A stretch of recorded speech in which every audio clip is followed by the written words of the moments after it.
Sitaram Berwa, assistant professor, department of zoology, government PG college Bara, Rajasthan. BSc second year, subject zoology, paper third, topic limiting factor. जो इससे पहले भी छात्रों में लिमिटिंग फैक्टर के बारे में बताया था, जिसमें अनेक साइंटिस्टों ने अनेक थ्योरी दी थी। तो छात्रों, आज हम आपको लिमिटिंग फैक्टर के इम्पोर्टेंस के बारे में बताएंगे। तो इम्पोर्टेंस ऑफ लिमिटिंग फैक्टर के क्या महत्व होते हैं। इससे पहले यदि आपने हमारे YouTube चैनल को सब्सक्राइब नहीं किया हो तो सर्वप्रथम हमारे YouTube चैनल को सब्सक्राइब कीजिए, जिससे जो भी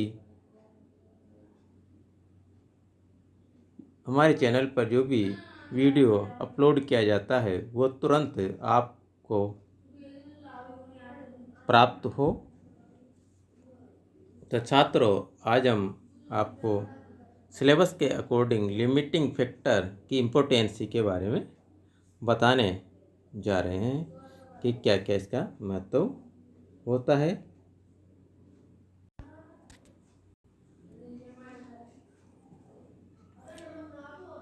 तो छात्रों, इम्पोर्टेंस ऑफ लिमिटिंग फैक्टर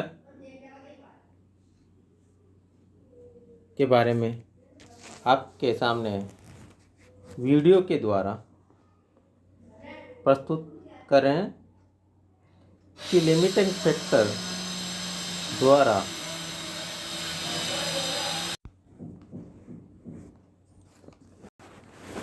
तो छात्रों, इम्पोर्टेंस ऑफ लिमिटिंग फैक्टर के बारे में आज हम अध्ययन करेंगे। लिमिटिंग फैक्टरों द्वारा किसी भी कारक की मैक्सिमम तथा मिनिमम लिमिट तथा इस फैक्टर के लिए सजीवों की टॉलरेंसी रेंज ऑफ ऑप्टिमम रेंज का पता लगाया जाता है तथा उसका पता लगाया जा सकता है। वैज्ञानिक सेल्फोर्ड के नियम के अनुसार विभिन्न जंतुओं के लिए लिमिटिंग फैक्टरों के अनुसार विभिन्न जंतुओं के लिए सीमाकारी कारकों के आधार पर लिमिटिंग फैक्टरों के आधार पर जटिल परिस्थितियों के निर्माण कार्य किया जा सकता है। एग्जाम्पल, फिश के जीवन के लिए O2 आवश्यक होती है और आवश्यकता होती है, किंतु एक्वेटिक हैबिटेट जलीय आवास में O2 की कमी करके फिश के जीवन पर खतरा उत्पन्न करते हुए जटिल परिस्थितियों के वातावरण का निर्माण किया जा सकता है और उन्हें पुनः जल तथा O2 प्रदान करके सामान्य जीवन प्रदान किया जा सकता है।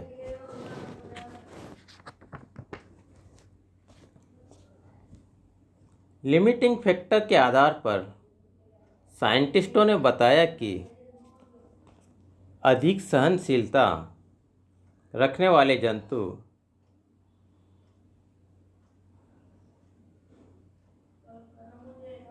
प्रत्येक तथा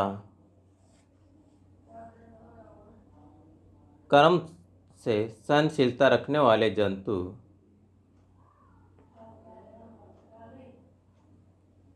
स्टेनो कहलाते हैं। जैसे तापमान के प्रति अधिक सहनशीलता रखने वाले यूरेथर्मल तथा कम सहनशीलता रखने वाले स्टेनोथर्मल तथा लवणीय पदार्थों के प्रति अधिक सहनशीलता रखने वाले यूरेथर्मल तथा कम सहनशीलता रखने वाले स्टीरोहेलाइन कहलाते हैं। Next, combined concept of limiting factor.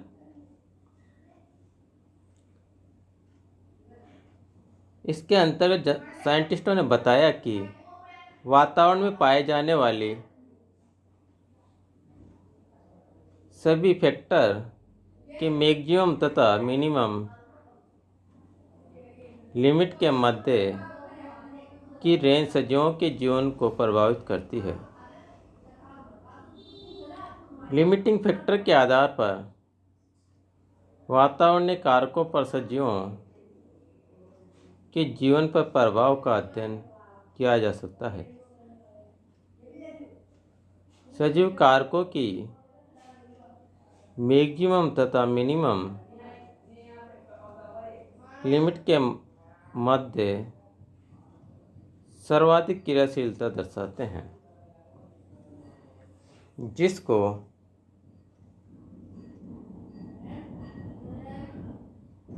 आगे ग्राफ या डायग्राम के द्वारा शो किया जा रहा है।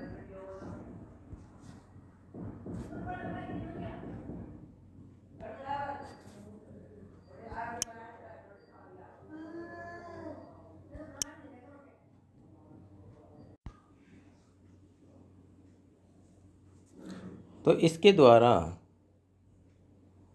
हम combined concept of limiting factor के बारे में दिखा रहे हैं, जिसमें स्टेनोथर्मल जो मिनिमम पर है तथा यूरेथर्मल मैक्सिमम पर दिखा रखा है। टॉलरेंस रेंज,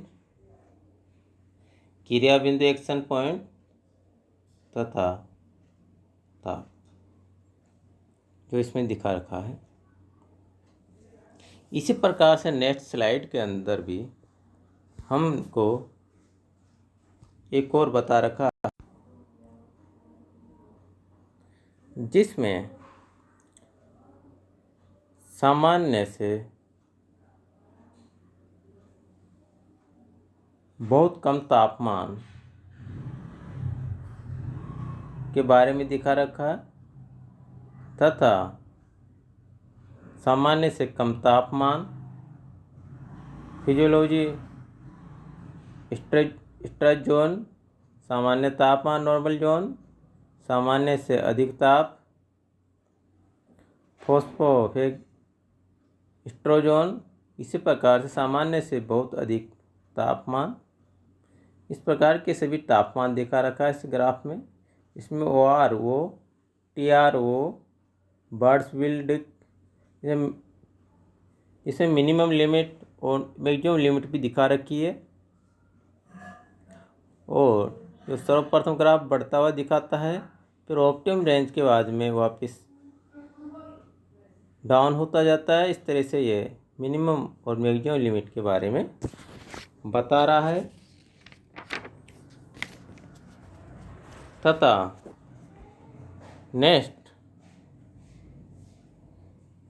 इकोसिस्टम आता है, जिसमें सर्वप्रथम वैज्ञानिक हेक्कल ने इकोसिस्टम शब्द दिया था तथा एजी टेंसले ने इकोसिस्टम के बारे में बताते हुए कंसेप्ट ऑफ इकोसिस्टम दिए। इनके अनुसार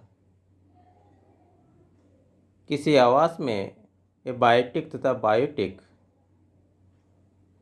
घटकों की पारस्परिक क्रिया या इंटर रिलेशन से एक सिस्टम का निर्माण होता है, जिसे इकोसिस्टम कहते हैं।